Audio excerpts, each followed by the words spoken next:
శ్రీమాత్రే నమః. ఓం శ్రీ గురుభ్యో నమః. నమస్తే అండి. నేను మీ రామకృష్ణ నిహాన్, ఆస్ట్రో న్యూమరాలజీని. అందరూ ఎలా ఉన్నారు? 2024 అండి, 2024 సంవత్సరంలో అడుగు పెట్టారమా? తెలుగు నామ సంవత్సరం అయితే మనకు ఉగాది పర్వదినం మీకు తెలుసు కదా. ఉగాది పర్వదినం నుండి మనం కొత్త సంవత్సరంలోకి అడుగు పెడతాం. ఇది ఆంగ్ల కాలమానం. ఇది 2024 సంవత్సరంలోకి అడుగు పెట్టామంటే ఆంగ్ల కాలమానంలో 2023 డిసెంబర్ తర్వాత నుండి మళ్ళీ జనవరి 2024లోకి అడుగు పెట్టాం. దీని ప్రభావం ఏంటంటే ప్రపంచం మొత్తం ఉంటుందండి. ప్రపంచం వరల్డ్ మొత్తం మనకు ఈ సంవత్సరంలోకి అడుగు పెట్టాం. కానీ మనకు హిందూ ధార్మిక సాంప్రదాయాల ప్రకారం ఏంటంటే మనం ఎప్పుడు కొత్త సంవత్సరంలోకి ఎంటర్ అవుతామంటే ఉగాది పండుగ నుండి మనం తెలుగు నామ సంవత్సరం, కొత్త సంవత్సరం ఉగాది పర్వదినం నుండి క్రోధి నామ సంవత్సరంలోకి అడుగు పెడతాం. ఇది మన హిందూ ధర్మం అండి. ఒక విధంగా చెప్పాలంటే వాస్తవానికి ఏంటంటే 2024 సంవత్సరంలో అడుగు పెడితే అక్కడ కాలమానంలో నెంబర్స్ చేంజ్ అవుతాయి. మనకి న్యూమరాలజీ ప్రకారం 24, 23 నుండి 24 వచ్చింది. 23 అనేది బుధుడికి సంబంధించిన సంఖ్య, 24 అనేది శుక్రుడికి సంబంధించినటువంటి సంఖ్య. ఈ శుక్రుడికి సంబంధించినటువంటి సంఖ్య కాలమానంలోకి అడుగుపెట్టినప్పుడు కొన్ని రాశులకు రాష్ట్రాధిపతులు ఉంటారు. ఆ రాష్ట్రాధిపతులకు పతులకు సంబంధించినటువంటి గ్రహాలు ఉంటాయి. ఆ గ్రహాలకు సంబంధించినటువంటి నంబర్స్ ఉంటాయి. ఆ నంబర్లే విజేతలుగా నిలుస్తారండి. వెన్ను చూపని రాసులు ఉంటాయి కొన్ని. ఆ సంవత్సరంలో వెనక్కి తిరిగి చూసుకోరు, సంపాదిస్తూ పోతూనే ఉంటారు. సంపాదన మార్గం పెరుగుతూనే ఉంటుంది. కోట్లు సంపాదిస్తారు, లక్షలు సంపాదిస్తారు, వేల కోట్లు సంపాదిస్తారు, లక్షల కోట్లు సంపాదించిన అవకాశం ఉంది ఈ సంవత్సరంలో. ఎవరిని ఎప్పుడు తక్కువ అంచనా వేయకండి, దయచేసి చెప్తున్నాను. బాగుపడతారు. బాగుపడే టైం అనేది కూడా మీకు వచ్చేసింది. కష్టపడి పని చేయడం నేర్చుకోండి. తేలికగా వచ్చి ఎవరో వస్తారు, ఏదో చేస్తారు, ఎవరో పెడతారు, ఏదో తిందామనుకుంటే ఎప్పుడు మర్చిపోండి. అస్సలే రారు, ఎవరు పెట్టరు. ఎవరెందుకు పెడతారండి? ఎవరు పెట్టరు. మనకు పెట్టినా వాడి కింద మనం బానిసత్వం ఉండవలసిందే. నీకు 10 రూపాయలు సాయం చేశాడంటే వాడికి వంగి వంగి నమస్తే పెట్టవలసి వస్తుంది.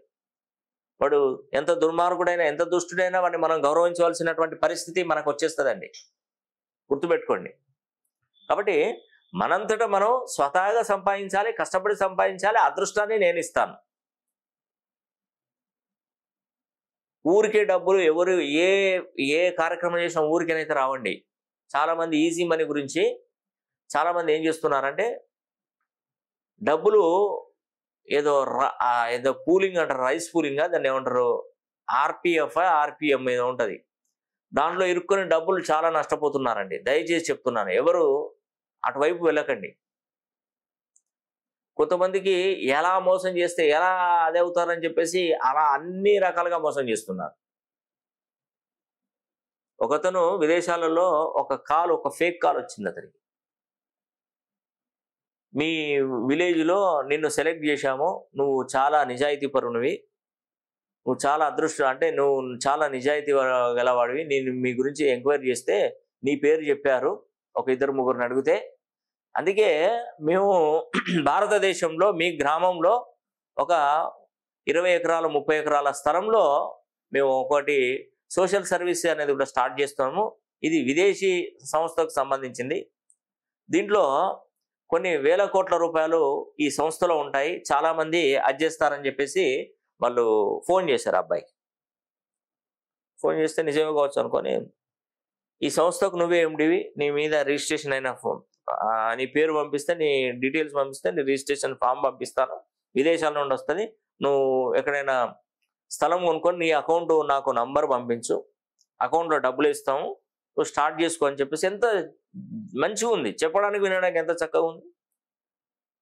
అతను ఏం చేశాడంటే అన్ని పంపించేశాడు. పంపించి అతని పాన్ కార్డు డీటెయిల్స్ అన్ని పంపిస్తే వాళ్ళు ఏం చేశారంటే, ఇగో ఈ ఒక 100 కోట్ల రూపాయలు నీకు అకౌంట్ ట్రాన్స్ఫర్ చేస్తున్నావు, కానీ దీనికి జిఎస్టీ ఇంకా రకరకాల ఏదో సమస్యలు, కస్టమ్స్ అవి ఉండాలంటే ఫస్ట్ నువ్వు దీనికి ఒక 50 లక్షలు పే చేయండి.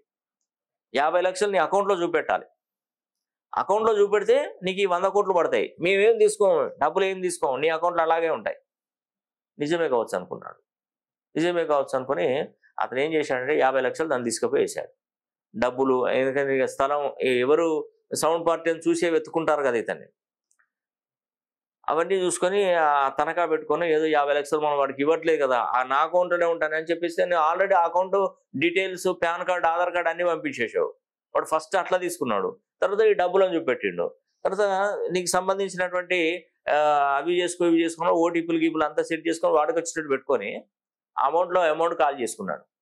ఇతను పోయి సైబర్ పోలీసులకు కంప్లైంట్ చేస్తే ఇంకేమున్నది, వాడు ఎక్కడికి వేరు వాడు వేరే దేశం పోడు కాదు, మన దేశంలో ఎక్కడో ఉంటాడు వాడు. ఏదో నార్త్ ముంబై, ఢిల్లీయో ఎక్కడో అక్కడ ఉంటాడు వాడు. దేనికి వానికి ఆధార్ కార్డు ఉండదు, పాన్ కార్డు ఉండదు, ఏది ఉండదు. వాళ్ళు అసలు మెంబర్గా ఉండరు. వాళ్ళు ఇదొక ముఠా ఉంటుంది.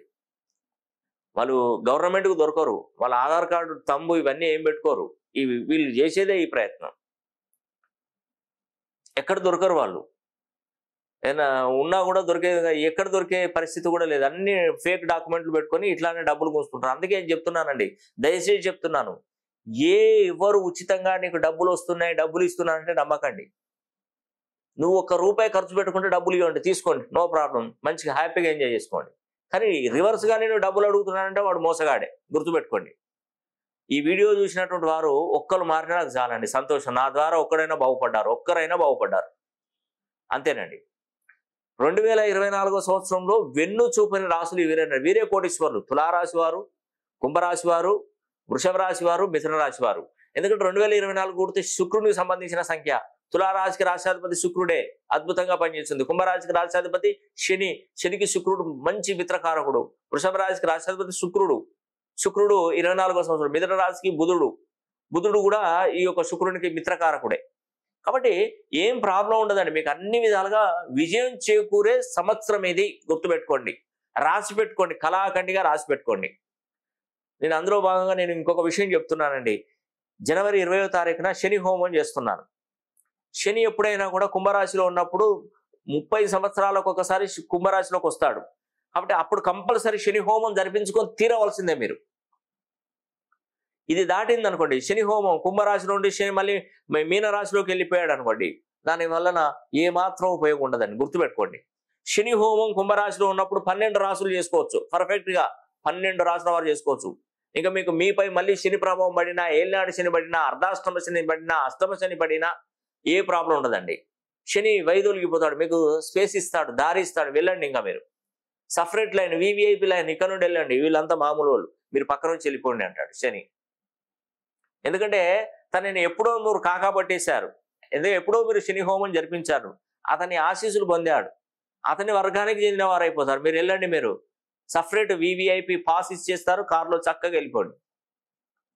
శని అంత మంచి అద్భుతమైనటువంటి వాడండి. కాబట్టి తను గుర్తు చేసి మరి నేను చెప్తున్నాను, ఈ 20వ తారీఖున శని హోమంలో ప్రతి ఒక్కరు పాల్గొనవచ్చండి. మీరు కేవలం 200 మందికి మాత్రమే నేను ఈ యొక్క శని హోమం చేస్తున్నాను. ఒక పెద్ద పాత్ర తీసుకొని, ఒక వస్త్రాన్ని తీసుకొని, నల్ల వస్త్రాన్ని, తెల్ల ఆవాలు ఒకవైపు ముడివేసి, తెల్ల ఆవాలు, నల్ల నువ్వులు ముడివేసేసి, ఆ వస్త్రాన్ని 200 మందికి జమ చేసి, దాని నిండా ఆయిల్ పోసేసి, నల్ల నువ్వులు పోసేసి, దాని మీద ఒక కాషాయ వస్త్రాన్ని కప్పి ముడివేసేసి, 4 దిక్కుల 4 ధృవాలకు 4 పోల్స్కి అఖండ దీపాలు వెలిగించి వాటిని నెల రోజులు కాపాడాలి.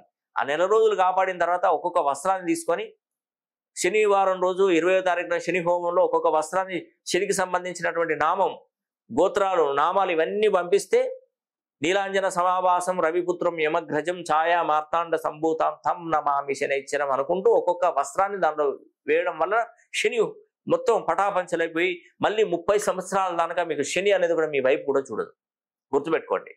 2024 జనవరి 20వ తారీఖున ఈ శని హోమంలో ప్రతి ఒక్కరు పాల్గొని శని అనుగ్రహం పొంది మీరు తప్పకుండా బాగుపడండి. తులారాశిలో పుట్టినా, కుంభరాశిలో పుట్టినా, వృషభ రాశిలో పుట్టినా, మిథున రాశిలో పుట్టినా, ఈ 4 రాశులలో పుట్టినటువంటి వారు చాలా అదృష్టవంతులండి. ఒక్కసారైనా మీ పేరును మంచి సంఖ్యాబలంలోకి మీరు మార్చుకోండి, ఖచ్చితంగా చెప్తున్నాను.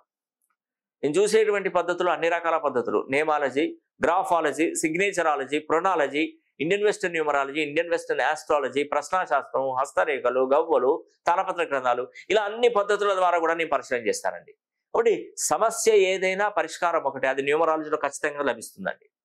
కాబట్టి ఇంకా మీరేమీ ఆలస్యం చేయకుండా పేరులో బలాన్ని, ఒక మంచి ఆస్ట్రాలజీ తెలిసి, న్యూమరాలజీ తెలిసినటువంటి వారి ఒక గురువు దగ్గరికి వెళ్ళి మీ పేరులో బలాన్ని పెంచుకొని ఆ పేరును రోజు నోట్బుక్లో రాయండి. ఆధార్ కార్డులో కానీ, పాన్ కార్డులో కానీ, పాస్పోర్ట్లో కానీ, సర్టిఫికెట్లో కానీ ఎక్కడ కూడా మార్చే అవసరమే ఉండదండి. కాబట్టి ఈ అవకాశాన్ని ప్రతి ఒక్కరు సద్వినియోగం చేసుకోవాలని కూడా మనస్ఫూర్తిగా కోరుకుంటూ సెలవు తీసుకుంటున్నాను. సర్వే జన సుఖినో భవంతు.